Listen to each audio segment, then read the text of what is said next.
हरे कृष्णा। ओम नमो भगवते वासुदेवाय। ओम नमो भगवते वासुदेवाय। ओम नमो भगवते वासुदेवाय। यः स्वानुभावम् अखिलं श्रुतिसारमेकम् आध्यात्मदीपम् अतितीर्षितां तमोऽन्धम् संसारिणां करुणयः पुराणगुह्यम् तं व्याससूनम् उपयामि गुरुं मुनीनां। नारायणं नमस्कृत्य नरं चैव नरोत्तमं देवीं सरस्वतीं व्यासं ततो जयमुदीरये। श्रवणतां स्वकथा कृष्ण पुण्यश्रवण कीर्तिना हृदयन्तस्थो हि अभद्राणि विदुनोति सुहृत् सताम्। नष्टप्रायेषु अभद्रेषु नित्यं भागवत सेवया भगवती उत्तम श्लोके भक्तिर्भवति नैष्टिकी। श्रवणतः श्रद्धया नित्यं गृणतश्च स्वचेष्टितं कालेन नातिदीर्घेण भगवान् विशते हृदि। कृष्णाय वासुदेवाय देवकी नंदनाय च नंदगोपकुमाराय गोविंदाय नमो नमः। जय श्री कृष्ण चैतन्य प्रभु नित्यानंद श्री अद्वैत गदाधर श्रीवासादि गौर भक्ता वृंद। हरे कृष्णा कृष्णा कृष्णा हरे हरे, हरे राम राम राम हरे हरे। हरे कृष्णा कृष्णा कृष्णा हरे हरे, हरे राम राम राम हरे हरे। हरे कृष्णा कृष्णा कृष्णा हरे हरे, हरे राम राम राम हरे हरे। हरे कृष्णा। सभी भक्तों का स्वागत है प्रातःकालीन श्रीमद् भागवतम के सत्र में। कल हमने श्लोक क्रमांक 17, 18 और 19 तीन श्लोकों को लिया था, तो एक बार फटाफट रिवीजन करते हैं हम। 17 में कहते हैं, अब तुम लोग मुझसे वह घटना सुन सकते हो जो तब घटी जब महाराज परीक्षित अपने पूर्वजों की उत्तम वृत्तियों के विषय में सुनते हुए तथा उनके विचारों में डूबे हुए अपने दिन बिता रहे थे। कौन कह रहा है? सूत गोस्वामी कह रहे हैं। किसको कह रहे हैं? शौनक आदि ऋषि को कह रहे हैं, है ना। उन्होंने अभी परीक्षित महाराज के बारे में वर्णन किया, किस प्रकार वो पूरे ब्रह्मांड में अलग अलग स्थानों पे गए और उन्होंने अपने पूर्वजों की और कृष्ण की गाथाएं सुनी, जिससे वो भाव विभोर हो गए। उनके हृदय में भगवान के चरणों के प्रति अत्यंत भक्ति उत्पन्न हो गई। ठीक है। और 18 में कहते हैं, साक्षात धर्म बैल के रूप में विचरण कर रहा था। उसे गाय के रूप में साक्षात पृथ्वी मिली, जो ऐसी माता के समान शोकग्रस्त दिखाई पड़ी जो अपने पुत्र खो चुकी हो। उसकी आंखों में आंसू थे और उसके शरीर का सौंदर्य उड़ गया था। धर्म ने पृथ्वी से इस प्रकार प्रश्न किए। तो अब धर्म जो था बैल के रूप में, उसने पृथ्वी रूपी गाय से प्रश्न कुछ किए, है ना। पहला 19 नंबर श्लोक, धर्म उवाच, मतलब यहाँ से बैल बोलना चालू करे धर्म के रूप में जो बैल है। धर्म ने बैल रूप में पूछा, हे महोदया, आप स्वयं स्वस्थ तथा प्रसन्न तो हैं? आप शोक की छाया से आवृत क्यों हैं? आपके मुख से ऐसा लगता है कि आप म्लान पड़ गई हैं। क्या आपको कोई आंतरिक रोग हो गया है या आप अपने किसी दूर स्थित संबंधी के विषय में सोच रहे हैं? कौन कह रहा है? धर्म कह रहे हैं। बैल जो है धर्म के रूप में, जिनके एक पैर हैं, है ना, तीन पैर उनके नहीं है। और गाय जो पृथ्वी रूपी गाय है, वो उनसे प्रश्न कर रहे हैं कि तुम ठीक तो हो? क्या बात है, तुम्हारे चेहरे की कांति क्यों खत्म हो गई? तुम रो क्यों रही हो? बहुत रो रही है गाय, दुखी है गाय। कौन? पृथ्वी है वो एक्चुअल में। तो श्लोक क्रमांक 20 से लेके 24 तक जो है ना, ये प्रश्न पूछे जाएंगे बैल के द्वारा, जो कि धर्म है। धर्म के द्वारा पृथ्वी माता से प्रश्न पूछे जाएंगे कि वो क्यों अप्रसन्न है, क्या बात है जो उनको शोक सता रहा है। तो वो अनुमान लगाएंगे, उनसे पूछेंगे कहीं ये तो नहीं है, कहीं वो तो नहीं है, ये तो कारण नहीं है, वो तो कारण नहीं है। इस प्रकार प्रश्न पूछेंगे। तो हम आज प्रश्न में प्रवेश करते हैं कि धर्म ने पृथ्वी से क्या क्या सवाल पूछे, उनके दुखी के, उनके दुख के मतलब कारण के।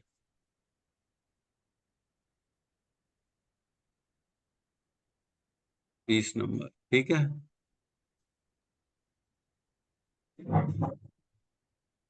क्लियर है? क्लियर है प्रभु जी जी। प्रभु जी। श्लोक क्रमांक 20, अध्याय 16, स्कंद 1। महाराज परीक्षित ने कलयुग का सत्कार किस प्रकार किया। पदैर्न्यूनम शोचसी मैक पादम आत्मानं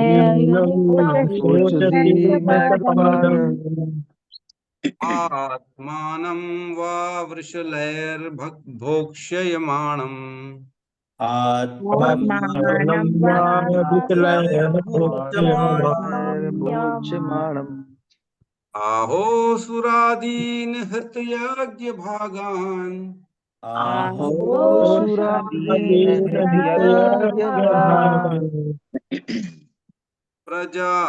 प्रजा उक्तस्मिन् स्विन्मग्वत्यवर्षति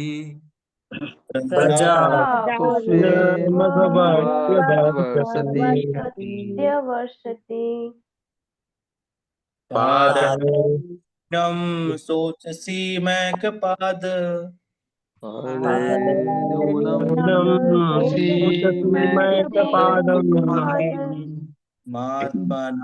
महात्मानं वा विशलै भक्षमाणम्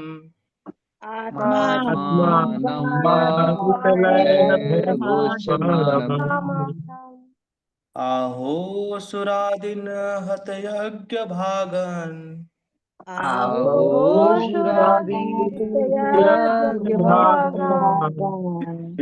प्रजाऊत स्वितमघवती अवसीति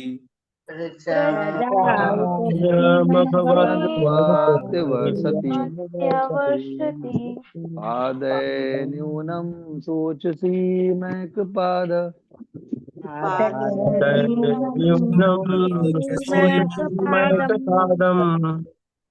आत्मानं वा वृषलैर्भोक्ष्यमाणम्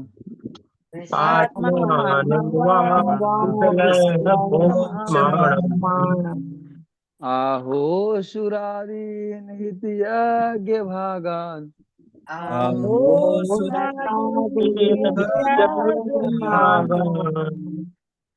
प्रजा ऊतुसिन्मग्वत्यवर्षति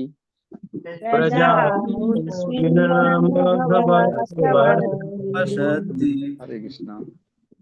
पादे अर्जुन शोचसि पादेर्यूनं शोचसि मैकपादम्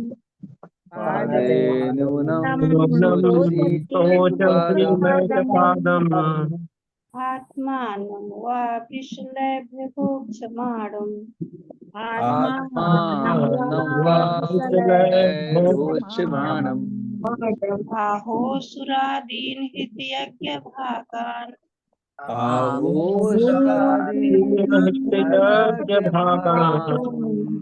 प्रजा उदसिन्मघवस्य वर्षति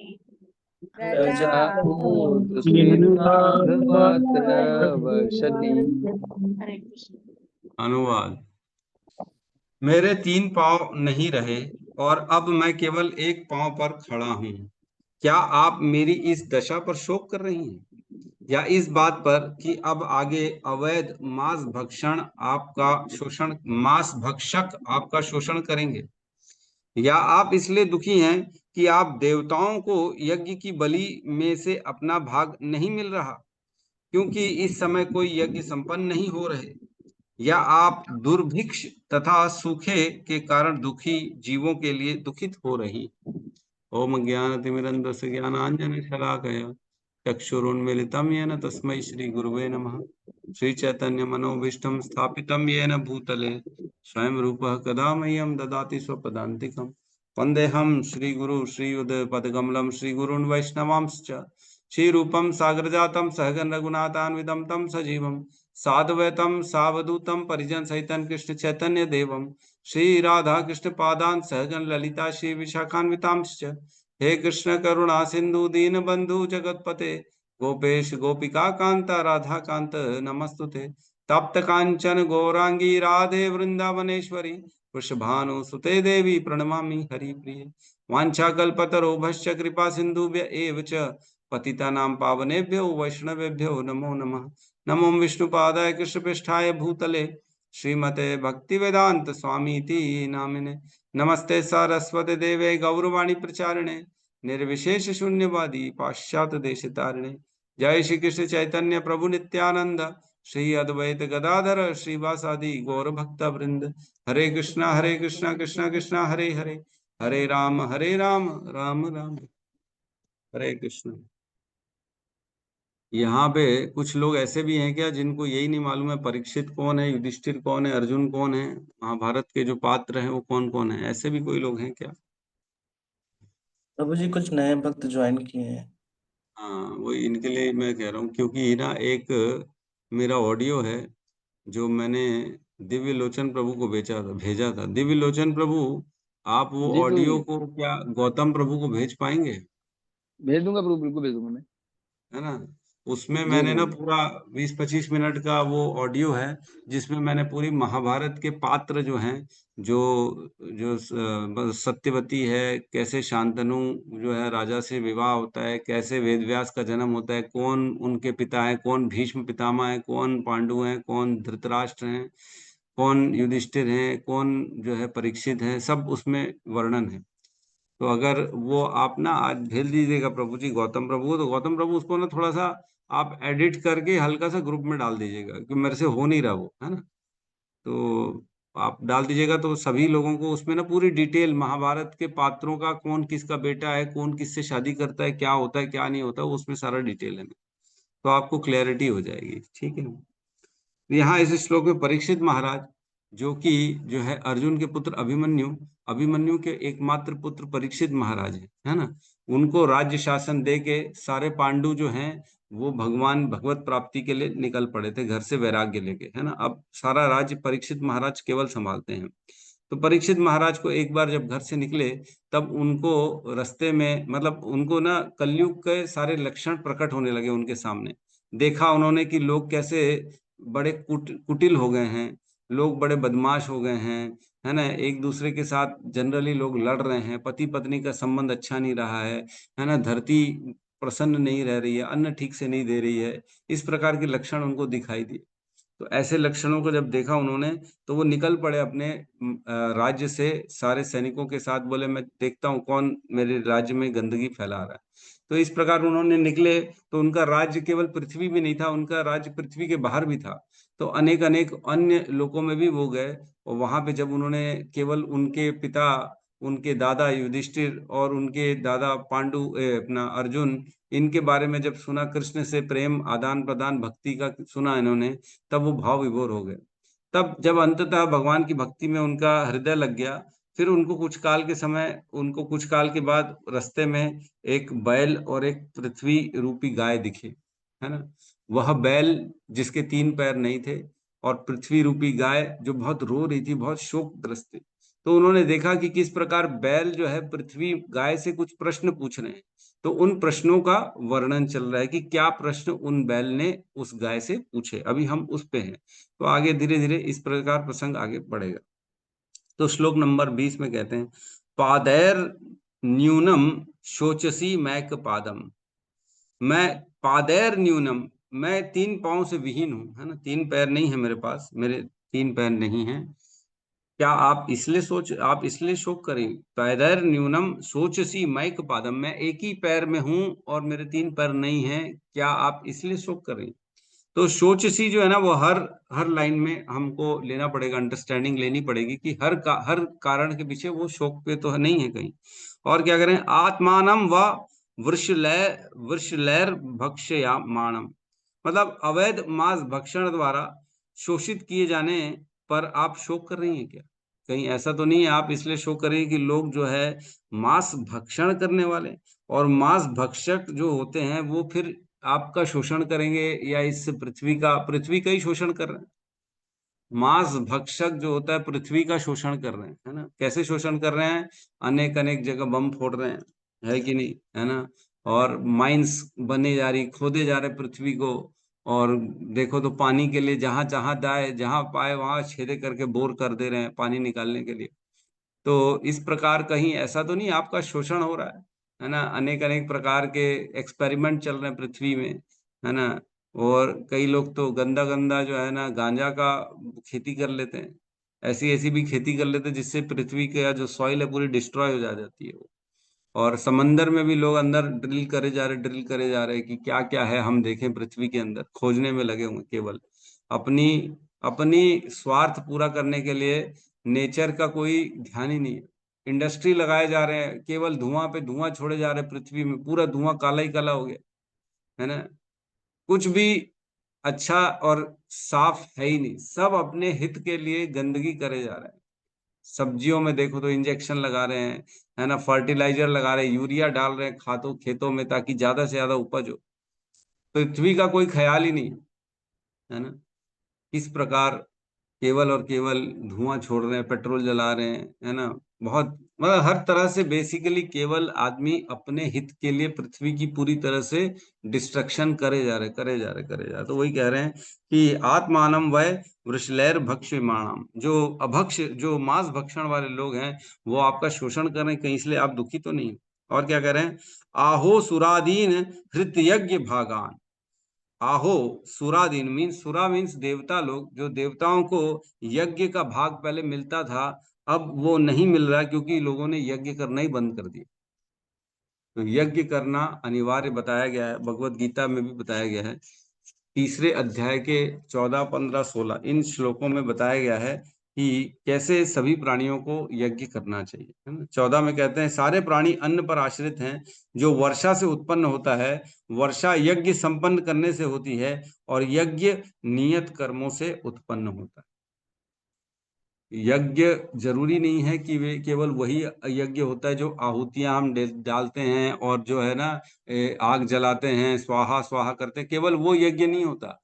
भगवान ने कहा है कलयुग में जप यज्ञो अस्मि, मैं नाम का जप का यज्ञ मैं हूं, भगवान ने कहा है भगवत गीता के 10वें अध्याय में। और यज्ञ क्या है, वह कार्य जो हम भगवान के लिए करते हैं। एक श्लोक आता है भगवत गीता में, इसी में तीसरे अध्याय में, वो कहते हैं यज्ञ अर्थात कर्मणो अन्यत्र लोको अयम कर्म बंधन तदर्थम कर्म कौंतुए मुक्त संग समाचर।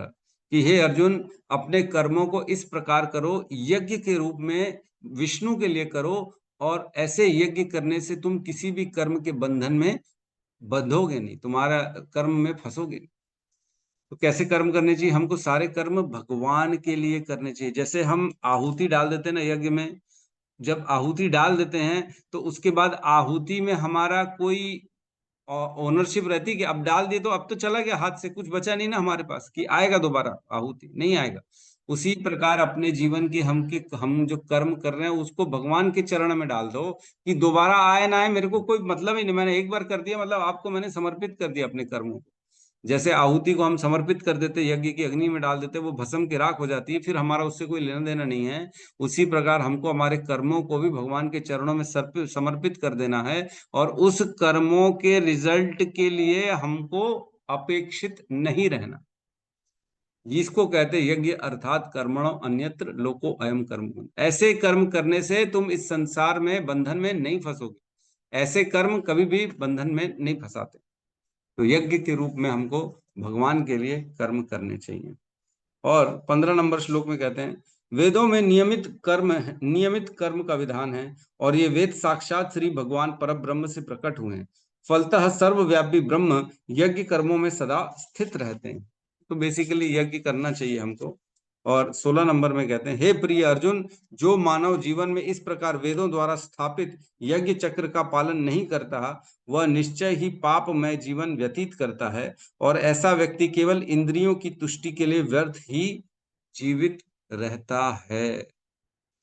जो भगवान के चरणों में अपने कर्मों को नहीं डालता, जो अपनी मन मर्जी से कर्म करता है, वह निश्चित तौर से केवल इंद्रिय तृप्ति के लिए कर्म करता है, और वो इस संसार में फंसा रहेगा, वो उसका कभी भी उद्धार नहीं होगा और पाप करेगा बेसिकली। तो हमको क्या करना है, जो कर्म करें तो उस कर्म में आसक्ति ना रखें कि ये इसका मैंने कर दिया है, मैंने बच्चे को पाल दिया है, तो अब मेरे जो है ना बच्चा वापस मेरे को जो है उतना रिटर्न करेगा। एक्सपेक्टेशन नहीं करनी है किसी भी कर्म की। किसी भी कर्म को कर दिया तो उसको भगवान के चरणों में छोड़ दिया, अब प्रभु आपकी इच्छा, देना है तो देना, मैं नहीं देना तो मत देना, मेरा कोई एक्सपेक्टेशन नहीं। इसको कहते हैं यज्ञ के रूप में कर्म करना। लेकिन आजकल जो आदमी कर्म करता है, नौकरी कर रहा है, चाहे चाकरी कर रहा है, चाहे घर को देख रहा है, चाहे व्यापार कर रहा है, चाहे अपने शरीर के लिए कर्म कर रहा है, या कुछ भी कर रहा है, सब में एक्सपेक्टेशन है। आज हम भी अगर रोज यहाँ पे क्लास लें और एक्सपेक्टेशन लगा दें कि नहीं नहीं मेरे को तो जो है ना बहुत मान मिलना चाहिए, बहुत सम्मान मिलना चाहिए, लोग बढ़ने चाहिए, हमारी पूछ परख होनी चाहिए, ये होना चाहिए, तो ये क्या हो जाएगा, कर्म किया लेकिन उसके रिजल्ट में हमने एक्सपेक्टेशन कर दी कि मेरे को ये मिलना चाहिए, ये चाहिए, वो चाहिए। तो ये अगर मैंने एक्सपेक्ट कर लिया या आपने किसी ने एक्सपेक्ट कर लिया तो मतलब वो कर्म क्या हो गया, यज्ञ नहीं हुआ, वो क्या हुआ, सकाम कर्म हो गया। कर्म में रिजल्ट के लिए हमने वो कर्म किया, इसलिए वो सकाम कर्म हो गया। सकाम कर्म जो होता है वो केवल इंद्रिय तृप्ति के लिए होता है। हम अपनी इच्छा पूर्ति के लिए अपने मन के मुताबिक काम करेंगे, जो हमको चाहिए इसलिए काम करेंगे। तो ऐसे कामों में कभी भी भगवान की प्राप्ति नहीं होती। ये ऐसे काम जो होते हैं ये इस संसार में केवल फंसाने के लिए होते हैं। ये कर्म के बंधन उत्पन्न होते हैं और व्यक्ति उसमें और फंसता चला जाता है। हमको ऐसा करना चाहिए कि हम क्लास दे रहे हैं, क्लास सुन रहे हैं, केवल भगवान के लिए कर, अपने लिए नहीं कर। ये भाव होना चाहिए। कभी भी जाएं, कभी भी कुछ भी करें, ये भाव होना चाहिए कि मैं नहीं कर रहा हूँ, कृष्ण कर रहे हैं, कृष्ण ने मुझे शक्ति दी है तो मैं कर पा रहा हूँ। ये भाव होना चाहिए, तभी व्यक्ति आगे बढ़ पाएगा भक्ति में, नहीं तो नहीं बढ़ पाएगा। फिर तो चलेगा। जैसे कथावाचक कई लोग होते हैं, वो लंबी लंबी पेमेंट लेते हैं लंबी लंबी पेमेंट है, 10-10 लाख रुपए एक एक कथा का लेते हैं। तो 10-10 लाख अगर एक कथा का ले रहे हैं, मतलब क्या कर रहे हैं, वो सकाम कर्म कर रहे हैं। और सकाम कर्म जो होता है वो कभी भी भगवान की तुष्टि के लिए नहीं होता, वो अपनी तुष्टि के लिए होता है। हमने पैसे लिए और कथा कर दी, तो ये तो व्यापार हो गया ना। व्यापार थोड़ी करने बैठे, व्यापार करेंगे तो भक्ति नहीं होगी ये।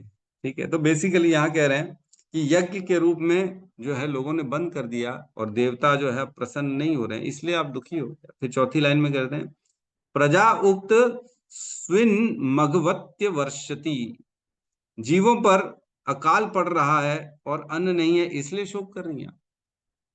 क्योंकि वर्षा नहीं हो रही है, सूखा है चारों ओर और जीव बेचारे दुखी हैं, कहीं इसलिए तो नहीं है आप दुखी हो रही हैं दूसरों के प्रति।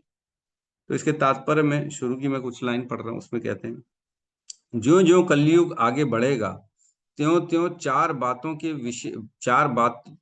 की विशेष रूप से क्षति हो जाएगी। ये है आयु, दया, स्मरण शक्ति तथा नैतिक और धार्मिक सिद्धांत। जैसे जैसे कलयुग बढ़ेगा ये चार चीजें कम होती चली जाएंगी। क्या? आयु कम होती चली जाएगी, वो तो हम देखते ही हैं, लोगों की आयु कितनी कम हो गई अब। और क्या कम हो जाएगा? दया कम हो जाएगी, लोगों के अंदर अब दया का भाव खत्म हो जाएगा। और वो भी हम देख रहे हैं, बुचर खाने खुल रहे हैं, पोल्ट्री फार्म खुल रहे हैं, लोग मछली पालन कर रहे हैं, मतलब जीवों को पाल रहे हैं मारने के लिए। गाय बेचारी दूध देना बंद कर रही तो उसको रोडों में छोड़ दे रहे हैं, है ना। गाय को बेच देते हैं कुछ पैसों के लिए, किनको? जो उनकी पूरी खाल को उधेड़ देते हैं, एक एक चीज निकाल निकाल के गाय की बेच बेच के कमाते हैं। ऐसे लोगों को गाय बेच देते हैं, क्यों? क्योंकि अब वो दूध नहीं दे रही। तो ये क्या है? दया खत्म हो रही है, लोगों के अंदर दया खत्म हो रही है। पशु वध चल रहा है, छोटी छोटी बातों में कोई किसी का मर्डर कर दे रहा है। अरे मर्डर तो दूर, किसी के अच्छे सोचने का भी भावना खत्म हो गया लोगों, किसी का भला नहीं सोच रहा कोई आजकल, दया ही नहीं है। लोग उल्टा फंसाना चाहते हैं लोगों को। और क्या? स्मरण शक्ति खत्म हो गई, कुछ भी याद नहीं रहता चार श्लोक पूछ लो तो कोई बता नहीं सकता चार श्लोक कौन से स्मरण शक्ति नहीं रही है बेसिकली, क्योंकि एकाग्र चित्र नहीं है ना, एकाग्र चित्त नहीं है। इतना भटक रहा है लोगों का मस्तिष्क, इतना मन कभी मोबाइल में, कभी रीलों में, कभी यहाँ वहां। और नैतिक और धार्मिक सिद्धांत खत्म हो चुके, धार्मिक सिद्धांत है ही नहीं। लोगों को यही नहीं मालूम कि धर्म क्या है। अभी तक तो लोग ये सोचते हैं कि अंडा वेज है, मेरे से बहस कर दे भाई, प्रभु जी अंडा तो वेज है ना तो अंडा कौन से पेड़ से होगा जो वेज हो गया? पेड़ से उगेगा तभी तो वेज बोलेंगे, पेट से निकलेगा तो वेज बोल देंगे, कुछ भी बोलते लोग। तो अंडे को वेज बोलते, तो धार्मिक सिद्धांत है ही नहीं। पंडितों को पाखंडी समझते हैं, साधुओं को चोर समझते हैं। ये तो हाल है। जो भगवा वस्त्र आता है पहन के उसको सोचते पैसा छीनने आ गया, डोनेशन मांगने आ गया, ऐसा सोचते। धार्मिक सिद्धांत है ही नहीं। अपने जीवन में धर्म को फॉलो ही नहीं कर रहे, ना सुबेरे उठ रहे हैं, ना भगवान का नाम ले रहे हैं। पूरा जीवन ऐसे ही निकल जा रहा है, 12 बजे उठते, 11 बजे उठते हैं, फिर कॉफी चाय पियेंगे, नहाएंगे धोएंगे, चले जाएंगे। तो लोगों को धार्मिक सिद्धांत है ही नहीं।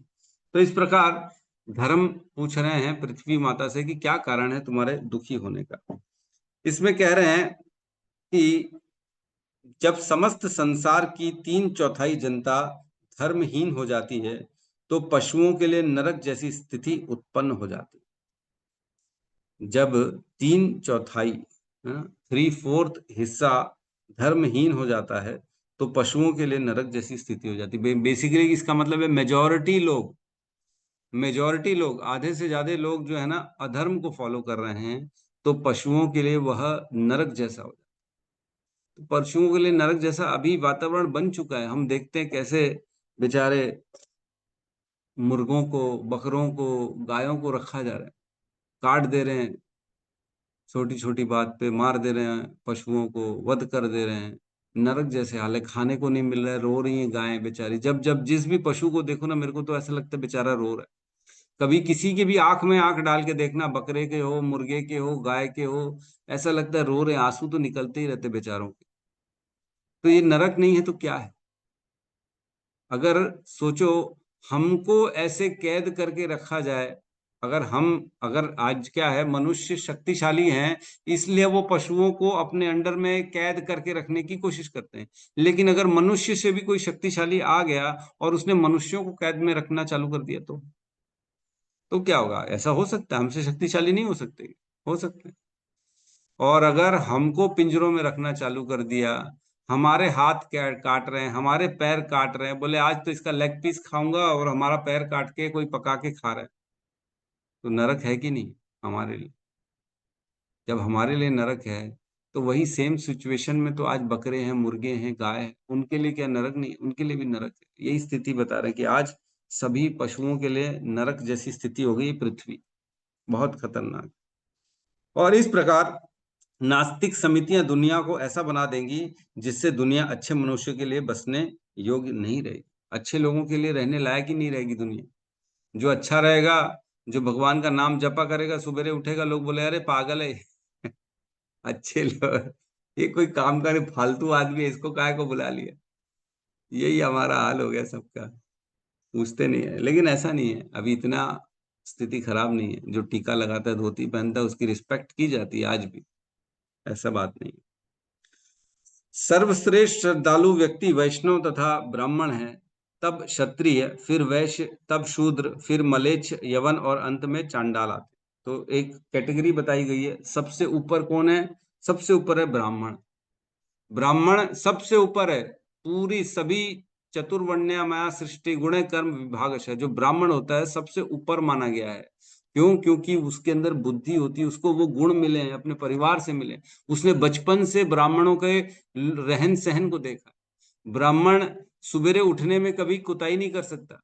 ब्राह्मण के हमने जो गुण सुने थे, है ना, शमो दमः तपः शौचम शांतिम आर्जवम एव वा, है ना, ज्ञानम विज्ञानम आस्तिक्यम ब्रह्म कर्म स्वभावजम। यह भगवत गीता में कर्म बताए गए हैं जो ब्राह्मणों के मतलब बेसिक नेचर होते हैं इनका कर्म का। शमो बेसिकली सबको शांति देना, मतलब शाम शाम मतलब क्षमा करके शांति के साथ रहना। दमः मीन्स अपनी इंद्रियों का दमन करना। तपह मीन्स तपस्या करना, जल्दी उठना, स्नान करना, ठंड हो गर्मी हो कैसी भी स्थिति हो, स्नान करके भगवान की पूजा में लगना। तपह केवल जो है भगवान को अर्पित भोग को ही पाना, कुछ भी नहीं पा लेना। सत्य बोलना, हमेशा झूठ नहीं बोलना। तपह शमो दमः तपः शौचम, एकदम पवित्रता मेंटेन करना अपने अंदर। शांतिम आर्जवम एव वा, है ना, बेसिकली वो लोग गलत काम नहीं करते हैं और धार्मिक सिद्धांतों को फॉलो करते हैं। आर्जवम मीन्स धार्मिक सिद्धांतों को फॉलो करना, वेदों को पढ़ना, वेदों को सुनाना, भगवान की स्तुतियां करना। और क्या है? ज्ञानम विज्ञानम आस्तिक्यम, ज्ञान जो भगवान ने दिया है भगवत गीता में, भागवतम में, उसको अपने जीवन में डालना, अपने आचरणों में डालना, लोगों को सिखाना। जैसे हम सवेरे उठते हैं तो लोग देखते हैं, कई लोग सीखते भी हैं, अरे बाप रे ये कर सकते तो हम क्यों नहीं कर सकते। आचरण से सिखाना। ज्ञानम विज्ञानम आस्तिक्यम, सभी को क्षमा कर देना, ठीक है जो भी हुआ। और ये सारे कर्म बताए गए ब्राह्मणों के। तो ब्राह्मण श्रेष्ठ कुल में है, सबसे ऊपर यहाँ बताया गया है व्यक्ति वैष्णव तथा ब्राह्मण सबसे ऊपर होते हैं, उसके बाद होते हैं क्षत्रिय, फिर उसके बाद आते हैं वैश्य, फिर उसके बाद आते हैं शूद्र, फिर होते हैं मलेच्छ। मलेच्छ कौन होता है? मलेच्छ मांस ग्रहण, जो मांस खाने वाले होते हैं उनको मलेच्छ कहा गया है। और उसके बाद होते हैं यवन और अंत में चांडाल, है ना। यवन कुल जैसे हम जानते हैं, जो यवन कुल में उत्पन्न हुए थे, क्या बोलते हैं, हमारे नामाचार शील हरिदास ठाकुर, बेसिकली जो इस्लाम मुसलमान जो उनको बोलते हैं उनको यवन कहा गया है ज्यादातर। और अंत में चांडाल आते हैं। तो इस प्रकार ये हायरार्की बताई गई है कि किस प्रकार सबसे श्रेष्ठ कौन है, फिर धीरे धीरे धीरे धीरे धीरे। तो इसमें कहा गया है कि कोई भी अपने निजी प्रयासों से इन गुणों को अर्जित कर सकता है और इस प्रकार वैष्णव का पुत्र मलेच्छ बन सकता है या चांडाल का पुत्र ब्राह्मण से भी बढ़कर हो सकता है। कोई भी अपने निजी प्रयासों से वैष्णव या ब्राह्मण बन सकता है। ऐसा नहीं कि अगर हम किसी परिवार में उत्पन्न हुए हैं तो हम अब वैसे ही रहेंगे जीवन भर, नहीं नहीं। हम अपने निजी प्रयासों से, मार्गदर्शन से, गाइडेंस से, शास्त्र की जो है फॉलो करते हुए हम अपने निजी प्रयास करेंगे तो हम भी वैष्णव बन सकते हैं, महान ब्राह्मणों से भी ऊपर बन सकते हैं।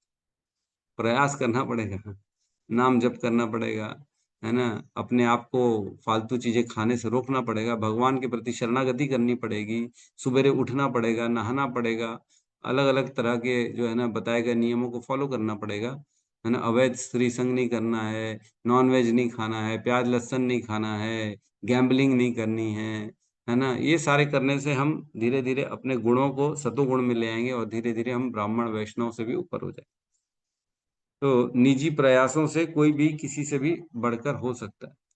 तो एक श्लोक आता है जिसमें कहते हैं, किबा विप्र किबा न्यासी शूद्र केने नाय, किबा विप्र किबा न्यासी शूद्र केने नाय, जय कृष्ण तत्व वेता सही गुरु है।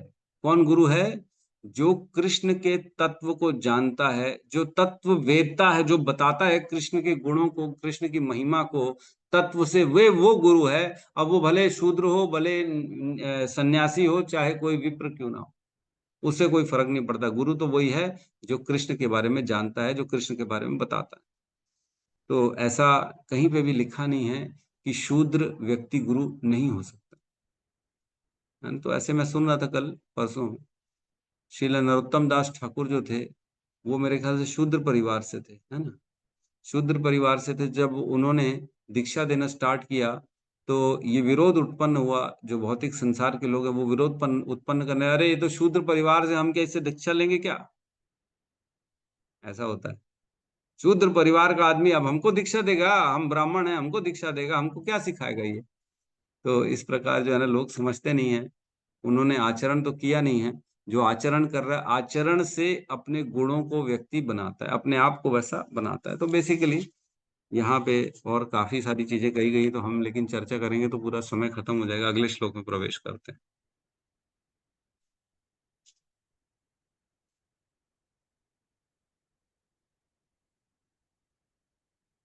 आप लोग सब तात्पर्य पढ़ लीजिएगा ना। 21 नंबर श्लोक में प्रवेश करते हैं। श्लोक नंबर 21। आरक्ष्यमाणा स्त्रियौर्विबालान् क्षमाणा स्त्रिय उर्विबालान् शोचस्यथो पुरुषार्थ दैरीवार्तान्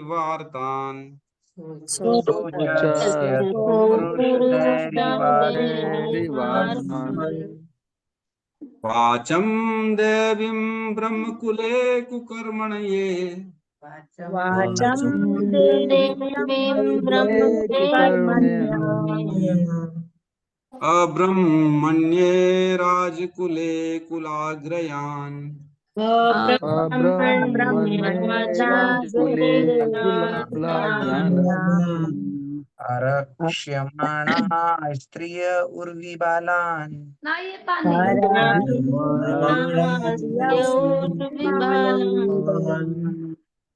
शोचस्यथो पुरुषदैरिवार्तान्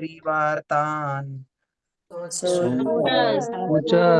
पुरुषादैवाताम् वाचं देवीं ब्रह्मकुलें कुकुर्माण्य वाचं ब्रह्मकुले कुकर्मण्यः ब्राह्मणये राजकुले कुलाग्रयान् ब्राह्मणे राजकुले पराक्षमाणा स्त्रियौर्विवालान् य उर्विबालान् बालान् शोचत्यथो पुरुषादैरिवार्तान् शोचतो पुरुषादैरिवातान् वाचं देवीं ब्रह्मकुले कर्मण्या वाचं वाचं ब्रह्मण्ये राजे कुले कुलाग्र्यान् ब्रह्मणे कुलाज्ञानम् अनुवाद।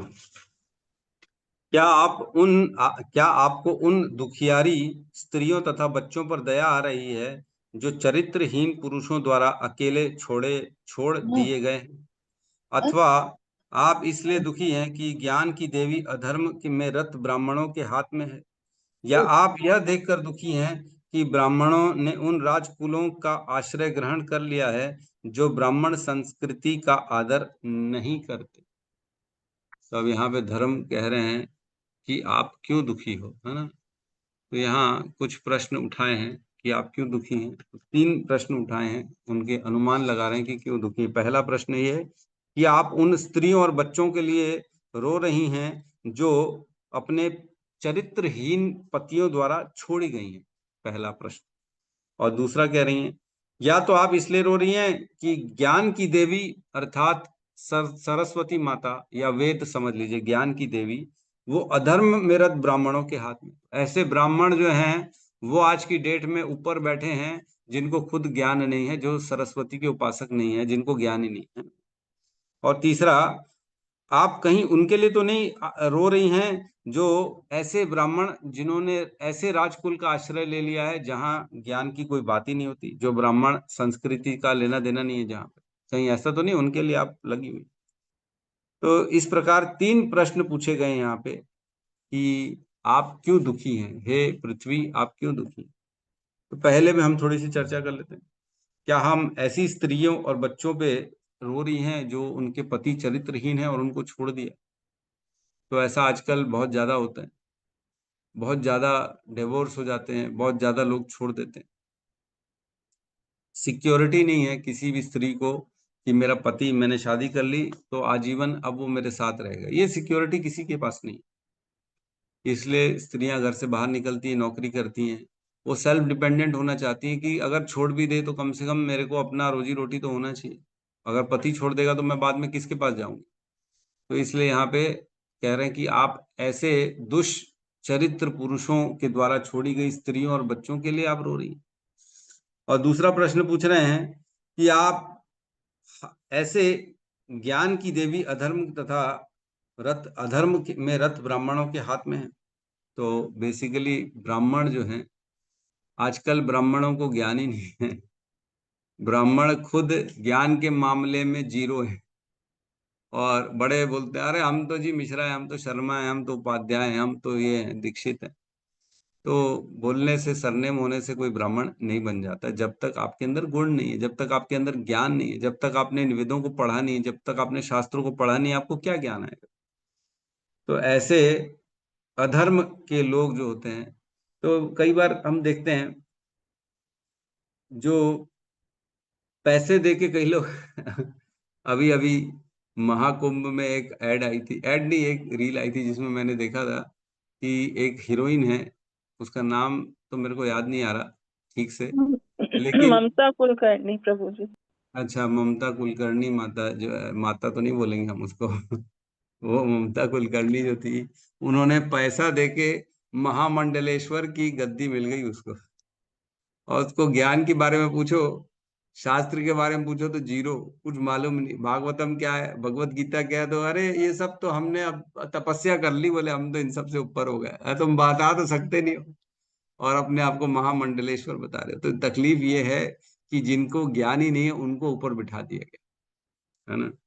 जिनके हाथ में जीरो है उनको अगर हम सत्ता पे बिठा देंगे तो उनके फॉलोअर्स कैसे रहेंगे, वो भी तो वैसे ही रहेंगे।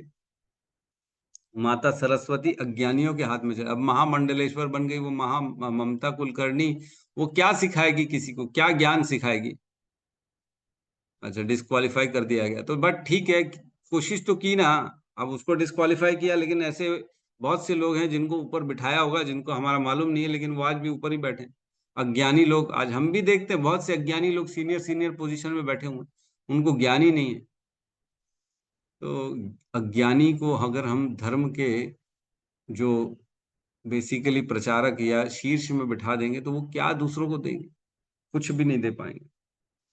तो ब्राह्मण एक्चुअली क्या होता है, ब्राह्मण भगवान ब्राह्मणों की रक्षा करते हैं। क्यों? क्योंकि ब्राह्मण भगवान के नाम और भगवान के ज्ञान का प्रचार करते हैं। ब्राह्मण ही हैं जो वेदों को गा गा के लोगों के सामने अपने आचरण से सिखाते हैं कि नहीं, हमको ऐसा करना चाहिए अपने आचरण से, ताकि वेदों को फॉलो किया जा सके। इसलिए भगवान ब्राह्मणों की रक्षा हमेशा करने आते हैं ना।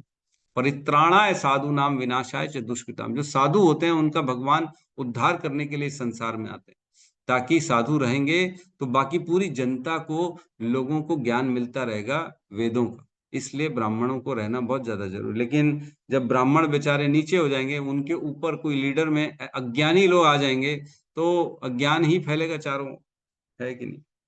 एक बार क्या हुआ, एक ब्रह्मचारी था, वो गया अमेरिका प्रचार करने, यूएस, है ना। हमारे संप्रदाय का नहीं है, बाहर की संप्रदाय है। वहां जब यूएस गया ब्रह्मचारी प्रचार करने, तो वहां उसका ब्रह्मचर्य खंडित हो गया, टूट गया ब्रह्मचर्य। तो अब क्या करे बेचारा। अब बोले मेरे को लोग तो ऐसा बोलेंगे, तो उसने एक नई प्रथा स्टार्ट कर ली और बोले जो जिसके जितना भोग करना है भोग करो, भोग करते करते एक दिन भगवत प्राप्ति हो जाएगी। आज भी वो संप्रदाय है और लोग जाते हैं वहां पे, सुनते भी हैं ऐसे लोग, उनकी जो है उनके भाषण, उनके लेक्चर्स। क्यों? क्योंकि लोगों को भोग करना है, अपनी इंद्रियों को तुष्ट करने के लिए लोगों ने नए नए संप्रदाय बना दिए। बेसिकली वो ज्ञान नहीं है, वहां क्या ज्ञान मिलेगा, केवल भोग मिलेगा। भोग के लालच में लोग चले जाते हैं। तो इस तरह के लोग भी हैं।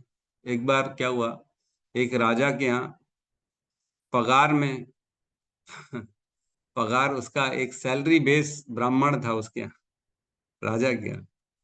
तो राजा जो खाए, राजा बोले वाह आज तो बहुत अच्छी रोटी बनी, तो ब्राह्मण भी बोले वाह राजा सही कहा आपने, बहुत अच्छी रोटी बनी। राजा बैगन खाए, बोले वाह क्या बैगन बनाया, तो ब्राह्मण भी बोले क्या बैगन बनाया, बहुत सुंदर बैगन बनाया, इससे अच्छा तो कुछ हो ही नहीं सकता। फिर राजा बोले चटनी तो कितनी वाह, बहुत सुंदर, बहुत खट्टी मीठी चटनी है। तो वो ब्राह्मण भी बोले वाह सही बोला राजा आपने, क्या चटनी है। तो राजा बोले अरे जो मैं बोलता हूँ वही तुम बोलते हो। ब्राह्मण जब मैं बोलता हूँ बैगन अच्छा है तो बैगन अच्छा है बोलते हो, तुम खराब क्यों नहीं बोलते हो। तो वो ब्राह्मण बोलता है राजा जी मैं तो आपका सैलरी पेड हूं ना, मेरे को वेतन तो आप देते हैं, बैगन थोड़ी देते हैं, आप जो बोलेंगे मैं वही बोलूंगा। तो कहने का मतलब है जिसके यहाँ पैसा मिलेगा उसको नेगेटिव, उसको गलत कोई कैसे ठहरा सकता है। आज अगर राजा किसी को पैसे दे के अपने पास रखेगा, वो ब्राह्मण हो चाहे कोई भी हो, तो उसका राजा के दोष तो उसको दिखाएगा नहीं ना। लेकिन पहले क्या होता था, जैसे परीक्षित महाराज के पास कुल गुरु कृपाचार्य को उन्होंने रखा था, तो कृपाचार्य इसलिए थे ताकि परीक्षित को मार्गदर्शन करें, जहां गलत है तो बताएं कि परीक्षित तुम गलत हो। ऐसा नहीं है कि जो परीक्षित बोले वही करना पड़ेगा। जैसे दुर्योधन के काल में था, जो गलत भी बोले तो चुपचाप सहना पड़ेगा। जब द्रौपदी का चीरहरण हुआ सब चुपचाप बैठे थे। क्यों? क्योंकि राजा जो है वो अपने ब्राह्मणों से और गुरुओं से कभी भी सलाह नहीं ले रहा, और उनको ऐसी स्थिति में रखा गया था कि तुम बोल ही नहीं सकते। तो इसलिए व्यक्ति को ऐसे ब्राह्मणों से सलाह लेते रहना चाहिए, है ना। ऐसा नहीं कि उनको अपना नौकर बना के रखना चाहिए। तो कहते हैं कि प्रभुपाद कहते थे बेसिकली प्रभुपाद कहते थे जो मंदिर में ठाकुर जी के प्रति समर्पित है और जो ठाकुर जी को पूर्ण वैभव से, पूर्ण ऐश्वर्य से सेवा करता है, ठाकुर जी के लिए कोई कमी नहीं करता, तो उस व्यक्ति के जीवन में भी कभी कमी नहीं होती। वह मंदिर भी कभी दरिद्र नहीं रहेगा। जहां भगवान के भक्तों का मान हो रहा है, भगवान को सारी चीजों की सेवाएं मिल रही हैं, वह मंदिर भी हमेशा बढ़ता चला जाएगा, कभी भी कम नहीं होगा कभी। लेकिन अगर ऐसी जगह जहां ब्राह्मण साधु दास बनकर रह रहे हैं, वहां तो क्या होगा, किसी और के प्रति ज्यादा समर्पित रहेंगे ना। हम देखते हैं कई मंदिर ऐसे हैं जहाँ पे पंडित अपना नाम करेगा ज्यादा, कहीं किसी और डोनेशन जो देगा उसी को आगे रखेंगे। लेकिन ऐसे मंदिर में फिर मंदिर में भगवान की सेवा नहीं होती, अपनी सेवा ज्यादा हो जाती। लेकिन इस्कॉन में ऐसा नहीं, इस्कॉन में केवल कृष्ण की सेवा होती है, बाकी किसी की सेवा नहीं होती, कृष्ण की सेवा। इसलिए इस्कॉन के मंदिर बड़े होते जा रहे हैं दिन ब दिन, वहां पे सेवाएं बढ़ती चली जा रही। क्यों? क्योंकि भगवान को आगे रखा जा। तो कहने का मतलब है जो दास के रूप में ब्राह्मण को रखेगा, साधु को रखेगा, वहां पे कभी भी संपदा नहीं बढ़ेगी, वहां कभी भी धर्म के सिद्धांत नहीं आएंगे।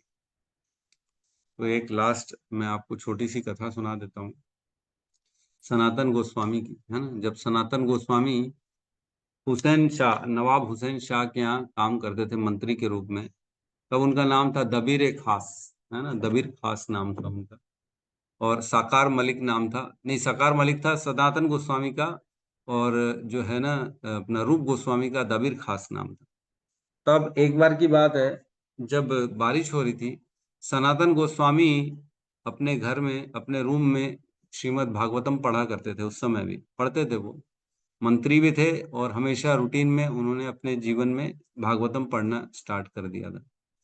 तो उनको धीरे धीरे ज्ञान आ रहा था। तब जब बारिश हो रही थी तो खिड़की से देखा कोई जा रहा है, बारिश में भीगता भीगता भी जा रहा है। तो उनके मन में खिड़की से देखा, तब विचार आया ये जरूर किसी का दास होगा, दास है तभी उसको जाने की जरूरत पड़ गई इतनी बारिश में।